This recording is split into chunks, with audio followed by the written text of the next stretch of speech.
I bet you didn't know this, but my favorite position in football are the defenders, and that's exactly what we're going to be talking about in this video.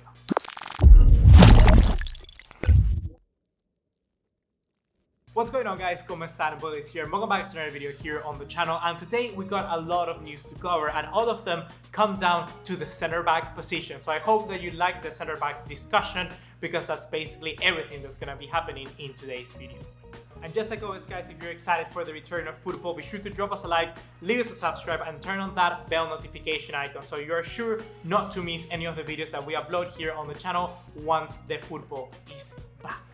But well, now, starting off with the very first piece of news, unfortunately, Samuel Umtiti is injured. Yes, he's injured with only 1 day of training. He's not gonna be playing for the next 3 weeks, and that is very, very unfortunate. In the small scheme of things, it means that, well, if Barcelona were thinking of trying to sell this player, his market value is gonna decrease, because it really tells the club, like Barcelona itself, and all of the other clubs out there in the market, that he is injury prone. It basically confirms that to a certain extent. And that's going to be very worrying for me, because if Barcelona then decides to actually keep him, he's going to be behind in the race as someone to Clement Lenglet, or perhaps even Jean Clair Todibo, because these are players that are going to be already kind of more capable into entering that rhythm. Because of this whole Corona stop, the players need to re-enter kind of his mental state of being a professional footballer. And 3 weeks sideline, on top of all of the other time that he's been silent already due to the Corona and the kind of lockdown, Umtiti is going to be falling down on that pecking order. So it really begs the question now if selling Umtiti might not be the worst of cases. I'm not saying we should do it right now straight up, because of course we need to stand by our players, and Umtiti is one of the best defenders when he really gets that consistency. I was able to call him an elite member, an elite center back, when he was really playing game in and game out. But right now that he's not doing that, I cannot say he's bad, but I cannot say much about him, because we do not know at what level he will be once returning. And the last piece of news involved Jean Clair Todibo. And Mundo Deportivo reports that Quique Setién has the final decision, the final say in whether Todibo leaves or stays at Barcelona. And this is for me a good news. We do not normally receive news like this. Most of the time is just trying to make Barca fans angry and annoyed, but this one is actually good, because it means that the manager itself, Quique Setién, and the decision that is going to be taken is going to go down to him. And if we are to believe this news, which I cannot say about every single one that I comment in this video and stuff like that, I gotta say that is very positive, because it means that the future is directly affected by the plan that the coaching staff has put in place. And that is something that most of the time at Barcelona doesn't happen, because we tend to see kind of signings here and there that are not made directly by the manager. And that's not what you need in a football club. You want the manager to have the says on those transfers, because at the end of the day, it's going to be him using those players, and it's going to be him using those players in his tactics. And that's something that you cannot do without a direct kind of coherent conversation and communication between the board of directors, the people who actually put the money to buy the transfers, and then the actual manager, which is gonna use them and has to give the say on those things. So I'm very positive in this way that Quique Setién is kind of being involved into this entire Todibo kind of discussion. In my opinion, I gotta say that for me, Todibo has to stay 100%.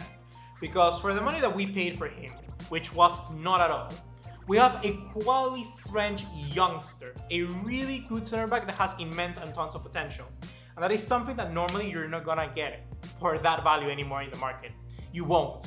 And Barcelona may get kind of like a gold mine, like some people are reporting that Barcelona looks at Todibo and say, okay, here we can get some money, some profit off him. Yes, we can do that, but I think it's much more value for us to stay with the player, because eventually he will develop to a much better player here in a team that actually have that kind of techniques, that kind of strategy, that tiki-taka football, which is something that Todibo, with the skill set that he has, he could easily accommodate with. And there are not too many players out there that can do that. We signed him for a reason. Let's utilize that reason. Let's make that reason competent. And let's actually give Todibo the time to grow into the center back that we all know he can be. Next up, we got a news involving actually a new player, a new transfer, and that could be Luiz Felipe joining for the center back positions.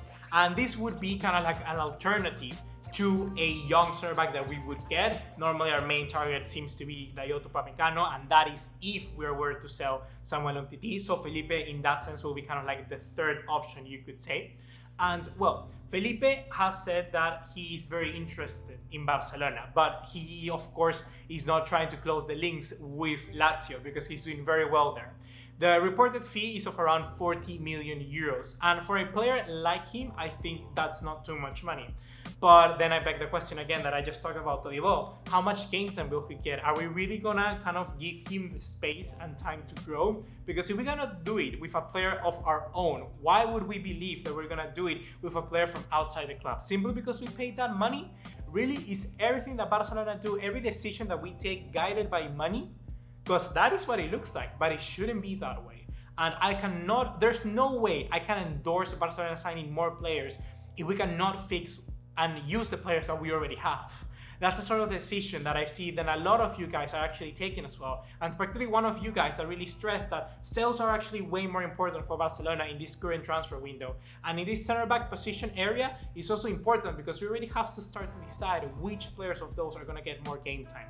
And Luiz Felipe might be good, he might have good distribution, he might be having consistent game time at Lazio, and he might be proven to be one of the up-and-coming better center backs of Brazil in the past few years. Yes, he might be all of those things, but Barcelona right now may not be the right environment for a player like that to develop. And the last piece of news is one which actually is quite old. It's very, very old and came back from Mundo Deportivo almost a week ago that discussed the possibility of Matthijs de Ligt joining Barcelona this summer or one after that. And this is something that I wanted to discuss, not because it's very relevant to this particular transfer window, but because we might keep our options open. Personally, as Buga, as Luis Ignacio Burga from Peru, I still do think De Ligt is a quality player. Those 2 seasons with Ajax that we really got to see him grow were incredible. And then also with the international team with Netherlands, he was also pretty decent. And I like his kind of rough and tumble kind of style, but also being quite elegant and the way he could distribute the ball, passing. He's good with his feet. He's able to do all of those things while still being an incredibly kind of big player. And that is something that, for instance, we see in someone like Gerard Piqué. And also another example for me could be someone like Milan Skriniar. I think players like that are very hard to come by, and I do think that De Ligt has that potential and he would fit incredibly well at Barcelona. Whenever I think of Barcelona teams in the next 10 years, I always personally, as a football fan, as a De Ligt fan, as a Barca fan, I always tend to put him in one of those teams. And we all know that last year we were pursuing him very, very intensively, and Juventus at the end of the day won that race. But the thing is that according to Mundo Deportivo, what they reported the last week was that they were saying that Matthijs de Ligt was still leaving the possibility, and he did say no before, but that no was no forever. And something that I want to tell to all of you guys is that whenever you mention De Ligt, someone tends to respond saying like, oh no, that train has shipped. But in reality, this guy was 19 when he made that decision, and he's right now 20, I think. So he will have that time to make another decision later down the road. It could be next year, it could be the one following after that, and I think the next move could potentially be to Barcelona, and he should be a player we should keep an eye for. And this is also very important for the way we plan our things later down the road, because just because we sign a player right now doesn't mean that another one can come in the future. And we kind of have to have a really good plan, knowing, for instance, okay, we have Gerard Piqué now and he could play for 1 more year, 2 more years, and then after that year happens, after he's gone, we buy the league. That's the sort of plan that you need to put in place. You cannot just go simply, okay, we sell everyone right now and we buy everyone right now, because players need to develop at different times at different rates. And sometimes it's much better to have players playing game time, for instance, De Ligt right now at Juventus more consistently than being in Barca and having like 4 young center backs. You know, you want to have like 1 experience, 1 in the middle of his career, or maybe 2, and then 1 really young one. So they all kind of get that understanding, and there's kind of this symbiotic relationship between all of these defenders. So that's kind of why I wanted to talk about these deals. Because just because De Ligt left to Juventus doesn't mean it's the end of his potential move to Barcelona. We never know. And that's another thing that kind of fits into football, right? That you never know what's going to happen. I mean, come on, Luis Figo left Barca to Real Madrid. And then they threw a pig's head at him. That's like top 10 most insane things ever happened. So that's gonna be everything for right now, guys. Hopefully you have enjoyed. Be sure to let me know in the comment box down below exactly what you think about every single piece of news. I wanna know particularly your opinions on De Ligt, like as a player, like not because of him being linked to Barcelona, just of him as a player. And then what would you do on Todibo? Because I think those two kind of things are very important as the way we might plan for the center back position in the future. So, yep, that's gonna be everything for right now. See you in the next one. Take care. Ciao.